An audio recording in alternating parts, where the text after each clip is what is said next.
Halo, kaum putus asa. Para kaum tidak pernah menyesal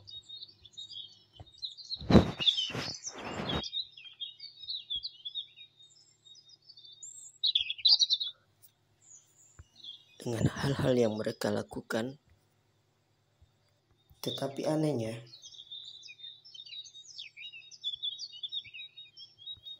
mereka menyesali dengan apa yang mereka tidak lakukan. Saya ucapkan selamat datang di channel yang gak jelas ini.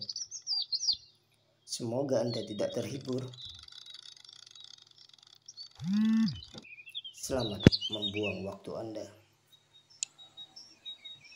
Pike utara Esox lucius adalah spesies ikan karnivora dari genus Esox tombak. Mereka khas perairan payau dan tawar di belahan bumi utara, yaitu dalam distribusi holarctic. Mereka hanya dikenal sebagai tombak di Inggris, Irlandia, dan sebagian besar Eropa Timur, Kanada, dan Amerika Serikat. Pike dapat tumbuh ke ukuran yang relatif besar, panjang rata-rata sekitar 40-55 cm, 16-22 inci, dengan panjang maksimum yang tercatat hingga 150 cm, 59 inci, dan berat yang dipublikasikan 28,4 kg, 63 pon. ICFA saat ini mengakui tombak seberat 25 kg 55 pon, yang ditangkap oleh Lothar Louis di Danau Greveren, Jerman, pada tanggal 16 Oktober tahun 1986, sebagai tombak utara yang memecahkan rekor dunia. Tombak utara tumbuh dengan ukuran yang lebih besar di Eurasia daripada di Amerika Utara, dan biasanya tumbuh dengan ukuran yang lebih besar di pesisir daripada daerah pedalaman Eurasia. Etimologi. Pike utara mendapatkan nama umum dari kemiripannya dengan senjata tiang yang dikenal sebagai pike, dari bahasa Inggris Tengah untuk runcing. Berbagai nama sepele tidak resmi lainnya adalah pike umum, pike danau, pike utara besar, utara, di US. Upper Midwest dan di Provinsi Kanada Alberta, Manitoba dan Saskatchewan, jackfish, jack, sloth shark, snake, slimer, sloth snake, gator karena bentuknya mirip dengan kepala buaya, gagang palu, dan nama lain seperti kepala panjang atau hidung runcing. Banyak nama lain dapat ditemukan di Field Museum Zoo. Nama umum sebelumnya, Lucy sekarang Lucy, atau Lus ketika sudah dewasa, digunakan untuk membentuk nama taksonominya Esox lucius dan digunakan dalam lambang. Tombak utara paling sering berwarna hijau zaitun, berbayang dari kuning ke putih di sepanjang perut. Bagian sayap ditandai dengan bintik-bintik pendek seperti batang dan beberapa hingga banyak bintik gelap pada sirip. Terkadang, siripnya berwarna kemerahan. Pike yang lebih muda memiliki garis-garis kuning di sepanjang tubuh hijau, kemudian, garis-garis itu membelah menjadi bintik-bintik terang dan tubuhnya berubah dari hijau menjadi hijau zaitun. Bagian bawah penutup insang tidak memiliki sisik, dan memiliki pori-pori sensorik yang besar di kepalanya dan di bagian bawah rahang bawahnya yang merupakan bagian dari sistem gurat sisi. Tidak seperti muskelunge yang tampak serupa dan terkait erat, pike utara memiliki tanda terang pada latar belakang tubuh yang gelap dan kurang dari 6 pori sensorik di bagian bawah setiap sisi rahang bawah. Hibrida antara pike utara dan muskelunge dikenal sebagai muskelunge harimau Esox masculinongi tanda kali lucius atau Esox lucius tanda kali masculinongi, tergantung pada jenis kelamin masing-masing spesies yang berkontribusi. Dalam hibrida, jantan selalu mandul, sementara betina sering subur, dan dapat disilangkan kembali dengan spesies induknya. Bentuk lain dari pike utara, pike perak, bukanlah subspesies melainkan mutasi yang terjadi pada populasi yang tersebar. Silver pike, terkadang disebut silver muskelunge, tidak memiliki barisan bintik-bintik dan tampak berwarna perak, putih, atau biru keperakan. Saat sakit, tombak perak diketahui menampilkan rona agak keunguan. Penyakit lama juga merupakan penyebab paling umum kemandulan pria. Di Italia, Spesies yang baru diidentifikasi Esox cisalpinus tombak selatan, telah lama dianggap sebagai variasi warna tombak utara, tetapi pada tahun 2011 diumumkan sebagai spesiesnya sendiri. Usia Northern pike biasanya hidup hingga 10-15 tahun, tetapi terkadang hingga 25 tahun. 11. Habitat Pike ditemukan di sungai yang lamban dan dangkal, tempat-tempat kurus di danau dan waduk, serta di perairan yang dingin, jernih, dan berbatu. Mereka adalah predator penyergap yang khas, mereka berbaring menunggu mangsa, menahan diri untuk waktu yang lama, dan kemudian menunjukkan akselerasi yang luar biasa saat mereka menyerang. Mereka mendiami setiap badan air yang berisi ikan, tetapi tempat yang cocok untuk pemijahan juga penting. Karena sifatnya yang kanibal, pike muda membutuhkan tempat berteduh di antara tanaman agar tidak dimakan. Dalam kedua kasus, vegetasi terendam yang kaya diperlukan. Pike jarang ditemukan di air payau, kecuali di daerah Laut Baltik.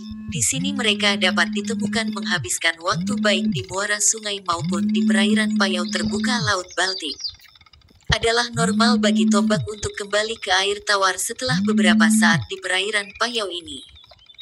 Mereka tampaknya lebih menyukai air dengan kekeruhan yang lebih sedikit, tetapi hal itu kemungkinan terkait dengan ketergantungan mereka pada keberadaan vegetasi. Memancing pike menjadi hobi yang semakin populer di Eropa. Cara efektif untuk menangkap ikan aduan ini antara lain umpan mati, umpan pancing, dan umpan brengsek.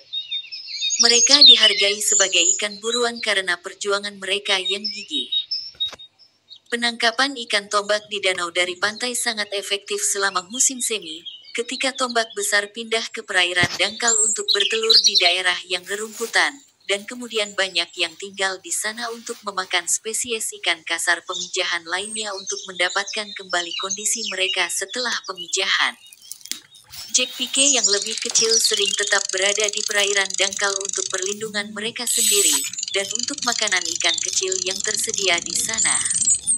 Untuk musim panas dan selama fase tidak aktif, tombak betina yang lebih besar cenderung pensiun ke air yang lebih dalam dan atau tempat dengan perlindungan yang lebih baik. Ini memberikan pemancing perahu yang baik untuk memancing selama musim panas dan musim dingin. Trolling, menarik peri atau umpan di belakang perahu yang bergerak adalah teknik yang populer. Penggunaan tabung pelampung telah menjadi cara yang sangat populer untuk memancing tombak di perairan tenang berukuran kecil hingga sedang.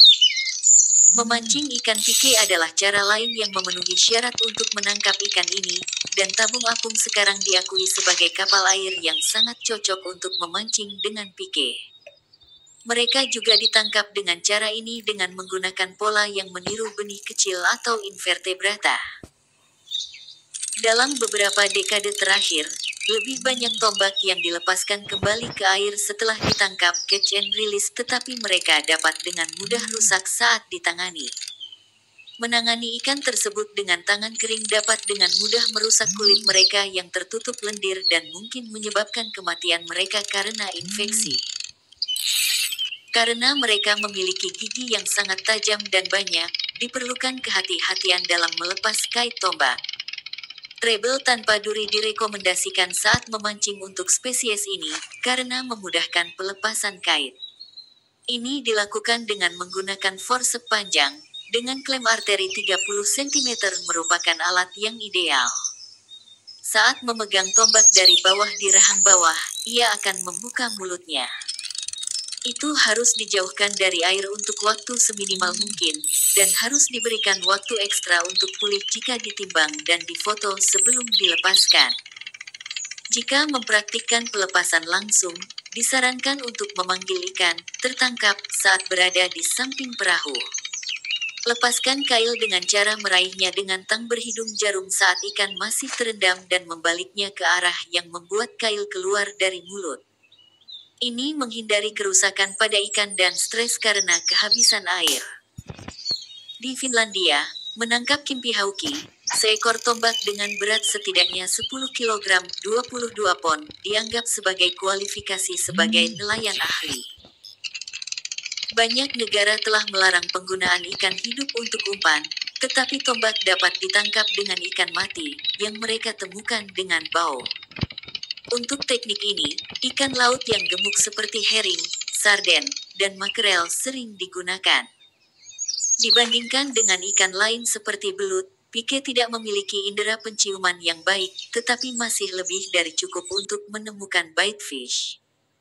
Bait fish dapat digunakan sebagai ground bait, tetapi juga di bawah pelampung yang terbawa angin.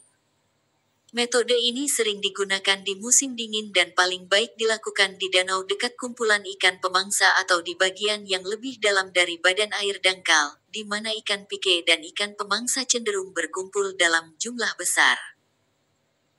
Pike memanfaatkan sistem garis lateral untuk mengikuti pusaran yang dihasilkan oleh mangsa yang dirasakan, dan gerakan berputar pemintal mungkin merupakan cara yang baik untuk meniru atau membesar-besarkan ini. Jerkbaits juga efektif dan dapat menghasilkan gigitan spektakuler dengan tombak yang menyerang umpan yang bergerak tidak menentu ini dengan kecepatan penuh. Untuk trolling, dapat digunakan busi besar atau umpan lunak.